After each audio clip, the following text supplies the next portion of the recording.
እና ምን አለሽ? ምንም አልሆንኩም ግን ደሞ ላንቺ ያለኝ ስሜት ከጊዜ ወደ ጊዜ እየጨመረ ስለሆነ መራራቅ አለብን አለ ስለዚህ በጣም ወዶሻል ማለት ነው መሰለኝ እና ለምን አትቀበዩ ምንም ሰላምዬ ጀመረሽ ደግሞ ፍቅሩን ነው እኔ እንደዛ አይነት ነገር አልፈልግም እሺ እንደዛ ከሆነ ለምንድን ነው ደጋግመሽ ስለሱ የምታስቢው ባስልሽ በጣም ይቅርታ ለምዶብኝ ነው መጀመሪያ የፍቅር ጥያቄ ካቀረብክላት በኋላ መሸሽ ምን አመጣው ለሃና አዎ ምን ነው ይሄንንም ልትከርብ አልሆነ እየካድኩኝ አይደለም ግን የፍቅር ጥያቄ አላቀረብኩላት አትቀልድ በእናትህ የምሬ ነው እኔ ለሃና ምንም የፍቅር ጥያቄ አላቀረብኩላት እና ሃና ቆይ ከየት አምጥታ ነው እዝሬ አንቺ ላይ ሰላም ናት እዝራ የምትፈልጉት ጽዮን ምን እያልሽ ነው ውጪ ላይ ሰላም እዝራን እያስጨነቀችው ነው ምን ብላ ነው ደግሞ የምታስጨንቀው እኔ ምን አቅልሻለሁ እና አንቺ ምን ሆነሽ ነው እንዴ ተናደርሽው የጠየቅኩሽን ብቻ መልሽልኝ ምን ብለሽ ጠይቀሽኝ ነበር ቆይ እዝራን ይወደሽው አንቺ ነሽ ወይስ ሰላም አረኛ እንደሱ አይነት ሐሳብ የለን ኧረ እባክሽ ምንም ነገር ስለሌላችሁ ነው አነጋጠባ ከሱ ጋር የምትጠማጠሙት እንዴ ጽዮን እስኪ መጀመሪያ ተረጋጊ ከጀርባ እየወጋሽኝ ነው እንዴ ተረጋጊ የምትይኝ ምን አድርገን ሰምኛለሽ አና እዝራ ላይ ያሰባችሁት ነገር ብታው ነው እሺ ይሻላችሁ ለምን ሲባል ለምን ትኛለሽ እንዴ ነገርኩሽ እዝራ መቼም ያንቺ ሊሆን አይችልም እኔ ምን እያልሽ እንደሆነ ጭራሽ አልገባኝም እዚህ መላላጡን ትተሽ ብታስቡበት ነው የሚሻለው እሺ ልጅቷ ዛሬ ምን ሆናለች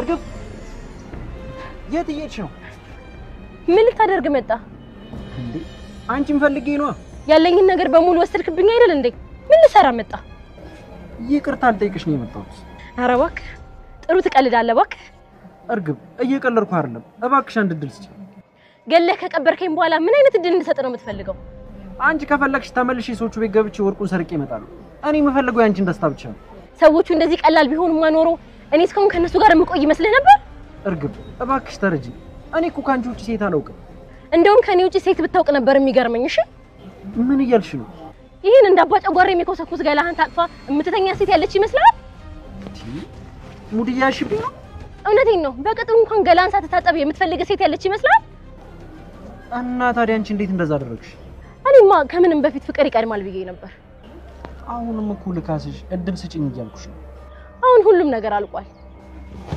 ምንም አንተ እርግብና ተምቹ እንደሚተዋወቁ ታውቅ ነበር ማለት ነው ምን ማውቅ ብቻ እኔ አይደለም ቢጉድ ይሰራው እንዴት ያንቺን መስቀልና ፎቶ ለማስመለስ ከውጪ የመጣ መስሎ እንድትተዋወቃት ያደረግነው እኔና የተምቹ አብሮ ወይኔ አባዬ እንዴት ሳትነግረኝ አንዴ የጸባይሽን እያወቅሽው ከነገርኩሽማ ወስደሽ ለሰዎቹ ዘርተሽ ጉድ ነው የምታረጊ እሺ ታዲያ ምን ተፈጠረ ልጁ ደግሞ በዚህ ጉዳይ ሲቀርባት ልጅቷን ወዶ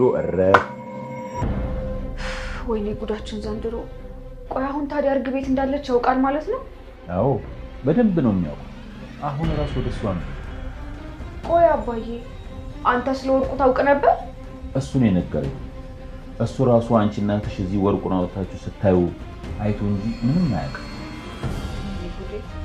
እሺ አሁን ምንድነው የምናደርገው አባዬ እኔ አላውቅም ልጅ እኔ ራሴ ግራ ገብት ብሎኛል ልጁ ራሱ ሊያብድ በዛ ላይ ደግሞ ማየ ይፈልጋል ለምን ብላ የወይዘሮ ባዩሽ ተባባሪ መስሏት ነው ምን አባት ይሻለኛል እንዴ ገፍቼ ልጁን እሳት ውስጥ ጨመርኩት ለማንኛውም ምን ትምህርት ቤት ልሄድ ነው ቁርስ ልሰራልህ ነበር የመጣው ሰርተሃል በል በቃ ሰላም ጤና ይስጥልኝ ውድ የኖላዊ ድራማ ቤተሰቦች ደህና ናችሁ ወይ እንኳን ወደ ሰብለ ዩቲዩብ በሰላም መጣችሁ ኖላዊ ድራማ ክፍል 105 ላይ ደርሷል አሁን ላይ እና እንግዲህ ኖላዊ ድራማ በርግጥ ድራማው ካለቀ ቆየት ብሏል 100 ክፍል ላይ ነው ድራማው ያለቀው ነገር ግን ያው በብዙዎች ዘንድ ተወዳጅ ስለሆነ ድራማውን ማቆም አልፈለጉም ምክንያቱም ምንም ነገር ቢለቁ በደንብ ነው የታየላቸው ያለው በዚህ ምክንያት እነሱ አሁንም ድራማውን ቀጥለውታል እንግዲህ አዲሱ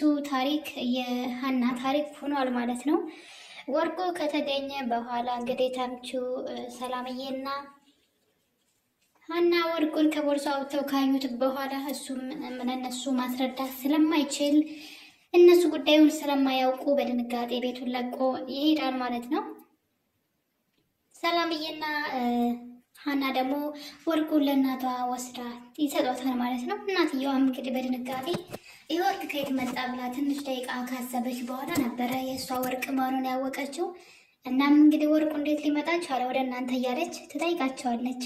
እናም እነሱም እኛም አልገባንም፣ ሀና ግን ነገሮች እየገባት ነገሮችን የምታዟዙረው ነገር ግራ ይገባኛል። ለምን አላውቅም፣ ነገሮችን በግልጽ ከመናገር ይልቅ እንደሚመስለኝ የማውቀው ታሪክ የለም የሚባል ነገር ታበዛለች። ታውቃለች እንዴት ወርቁ እነሱ እጅ እንደገባ ተምቹ ቦርሳውን አስቀምጭልኝ ብሎ የፍቅረኛ ቦርሳ እንደሆነና ይህ ቦርሳ እንግዲህ ከእነሱ ቤት ወጥቶ መልሶ ወይዘሮ ሜላት ጋር ደርሶ እንደነበረ ከዛም ከወይዘሮ ሜላት ቤት መልሶ ወጥቶ ተምቹ እጅ ሊገባ ትንሽ ሰከንድ ሲቀረው ነበረ እነሱ ቦርሳውን ከፍተው ያዩት። ሰላምዬ እንግዲህ ዛን ቀን ምን በይ እንዳላት አላውቅም። ሀናን በወሬ ጠመደችና እሷ ቦርሳውን መክፈት ጀመረች። በወሬ መሀል ሀና ስላላየቻት ነው እንጂ በፍጹም ሀና የቦርሳ አታስከፍታትም ነበር። ሀና አንዳንድ ጊዜ ወግ አጥባቂ ናት። የሰው ገንዘብ፣ የሰው ወርቅ፣ የሰው ዕቃ አትንኪ፣ አትክፈች እያለች እንግዲህ ስንት ቀን ሙሉ እነሱ ጋር የተቀመጠ ቦርሳ ምን እንደያዘ እንኳን ሳታይ ልትመልስላቸው ነበረ። እናም እንግዲህ በዚህ መሀል እያሉ ነበረ። ሰላምዬ ወርቁን ካየችው በኋላ ለወይዘሮ ሜላት ወስደው ሲሰጧት እሷ ግን እንዴት መጣ ብላ ያለውን ነገር ስጠይቅ ሀና እንደተለመደው በጠመዝማዛ ወሬዋ ማለት ነው ጥምዝምዝ አድርጋ ነገረቻት። አላውቅም፣ አልገባኝም በማለት ማለት ነው። እናም እንግዲህ አባዬ ነው ይሄን ቦርሳ በባለፈው አምጥቶ የሰጠሽ አይደለ ትላታለች። አዎ ሀና የአባትሽ ግን ከዚህ ወርቅ ጀርባ እጁ እንዳይኖርበት ፈራው ማለት የሚያስጠላ ቃላቶችን ትናገራለች። ሀና ግን ምንም አልመሰላትም ነገሩን ዝም በማለት ስታሳልፍ፣ ሰላምዬ ግን በጣም ትናደድና ቆይ አንቺ መቼ ነው የምትማሪው? መቼ ነው የምታስተውይው? ባገኘሽው ነገር ለምንድነው አመስጋኝ ማትሆኚው? ሁል ጊዜ ሌላ ችግር ትፈልጊያለሽ። እንዴት ብትደፍሪ ነው የሀናን አባት እዚህ ነገር ጀርባ ይኖሩበታል ብለሽ ስማቸውን የምታነሺው? ታሳዝኛለሽ በማለት ሀና ተናዳባት እናቷን ስትሄድ፣ ሰላምዬ ሀንዬ ግን እናቷን በማባበል እንግዲህ አላውቅም አባቴ ግን እዚህ ነገር ውስጥ እንደማይኖርበት 100% እርግጠኛ ነኝ። ለማንኛውም እኔ ወደ ትምህርት ቤት መሄድ አለብኝ ብላ እንግዲህ እናቷን ትታ ከሄደች በኋላ ያ ወርቁን የሰረቀውን ልጅ አሳስረዋለሁ ብላ ስለነበረ ሀና ወደ አባቷ ቤት ትሄዳለች፣ ለአባቷ ምግብ ልትሰራላቸው። ሀና ግን በጣም ያዘንኩባት ነገር አለ። ብዙዎቻቸውም ታዘባችሁ ከሆነ ለአቶ መስፍን ምርመራ ይዟ ሲሄድ እኔ የእናንተ ልጅ ብሆን እንደሆንኩ አውቃለሁ፣ ነገር ግን እኔ ከአባቴ ተለይቼ መቼም ከእናንተ ጋር አልኖርም የሚል ቃል ገብታ ሰምተናት ነበር ሁላችንም። ነገር ግን ያን ቃሏን በማፍረስ አባቷን ምግብ የሚሰራለት እንኳን እስከ ማጣት ድረስ በጣም ነው የሚያሳዝኑት። ያሳደጓት ልጅ እሷ በህይወታቸው ከመጣች በኋላ ነው ቤት መኖርም እንደዚህ አይነት ጸባይም የኖራቸው እንጂ የተስተካከሉት። በአጠቃላይ በፊት ዱርዬና ኃይለኛ ሰው ነበሩና እንደዛ አሳድገዋት አንድ ቀን ተለይታቸው አታውቅም። ነገር ግን አሁን እናቷን እና ቤተሰቦቿን ስታገኝ ምግብ እንኳን ሰርታ ልትሰጠው አችልም። ሙሉ አዳሯ ቤተሰቦቿ ጋር ሆኗል። ይሄ በጣም ያሳዝናል። በፊት በእናቷ እያሳበበች ነበር። እናቷ አሁን በጣም ሙሉ ጤነኛ ናት። ነገር ግን አሁንም ድረስ አባቷን በመተው ውሎና አዳሯን እዛ ቤተሰብ ጋር አድርጋለች። ላፏ ግን ታወራለች። አባቴን ብቻዬን አልተውም እያለች እየደጋገመች ትቀላምዳለች። ነገር ግን አባቷ ቤት ሄዳ ምግብ አባትየው አቅርቦ ሊበላ ስል ነበር የደረሰችው እና ትጠይቀዋለች። ማን ሰርቶት ነው ምግቡን ስትጠይቀው አቶ ኖላዊ የመለሱበት መልስ በጣም ነው ያሳዘነኝ። ማን ይሰራልኛል ብለሽ ነው አንዬ? ማን ሊሰራልኝ? ራሴ ነኛ። ማን ይሰራልኛል እና ያሏት። ሰው እንዴት እንደዚህ ታደርጋለች? ሀና በጣም ነውረኛ ናት። የምሬን ነው የምላችሁ። በጣም ራስ ወዳድ ናት። ሸም ይዟት ነው እንጂ እውነት ለመናገር አሁን ከአባቷ ጋር ራሱ ባትሆን ነፍሷ ነው በእሷ ቤት እንዳየዋት ከሆነ ማለት ነው። ምክንያቱም አባቷን እንደ ባዳ ትታ እነሱ ጋር ነው ስር ሰጧት ማታ የምትገኘው 24 ሰዓት እዛ ቤት ነው። ይህን ነገር ግን ድንብላል ታዘባለች። እናት ድንብላልም አቶ ኖላዊ እነ ወይዘሮ ሜላት ቤት ለእንግድነት በሄዱ ጊዜ ነበረ አባባ ይብሉ እያለች ምግብ ካቀረበች በኋላ ግን እንደው ማን እየሰራለሁት ነው ምግብስ ይበላሉ ወይ? ሀና እንደሆነ እዚህ ነው ውሎና ዳሯ በማለት ለአቶ ኖላዊ እንግዲህ የተሰማትን የመረዋል ማለት ነው ስትናገር እያየን ነበረ። እናም አቶ ኖላዊ በመናደድ ልጅ ልታሚልኝ ነው እንደዚህ ምግብ አቅርበሽ ዞር በይ ከዚህ በማለት ወሬዋን ያቋርጧታል። ነገር ግን የተናገረችው ነገር ትክክል ነው፣ የተሰማትን እውነተኛውን ነገር ነው። ሀና እያደረገች ያለችው አባቷን በመተው ከዛ ከሞቀው ቤተሰብ ውስጥ ነው ያለችው አሁን ላይ ማለት ነው።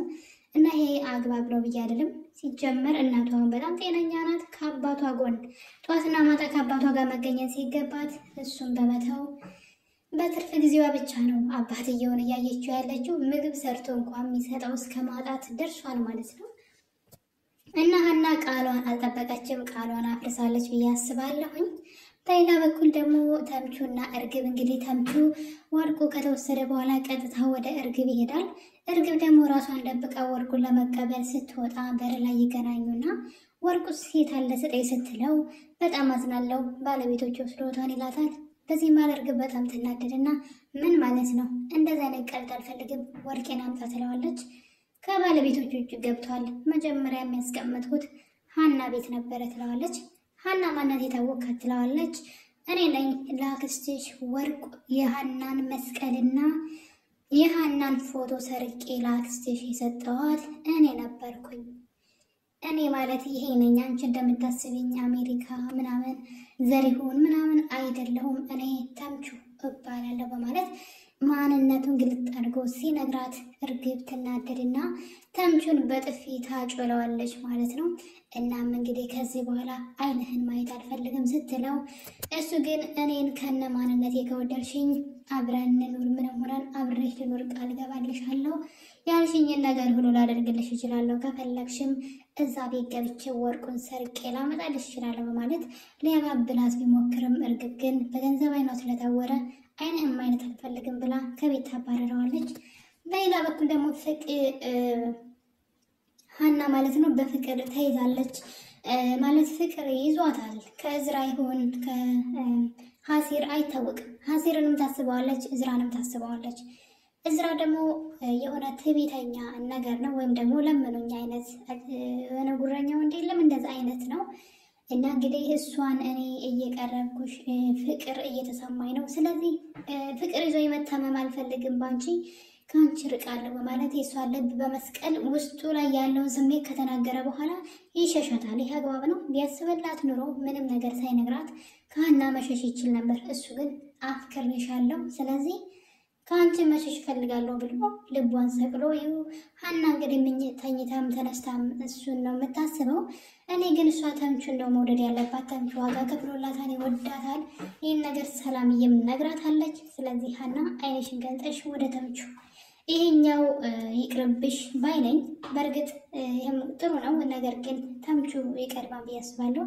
እሷም ውስጧ ተምቹን የሚፈልገው ይመስለኛል። ይሄኛውን ግን ጓደኝነቱን ስለፈለገች ነው።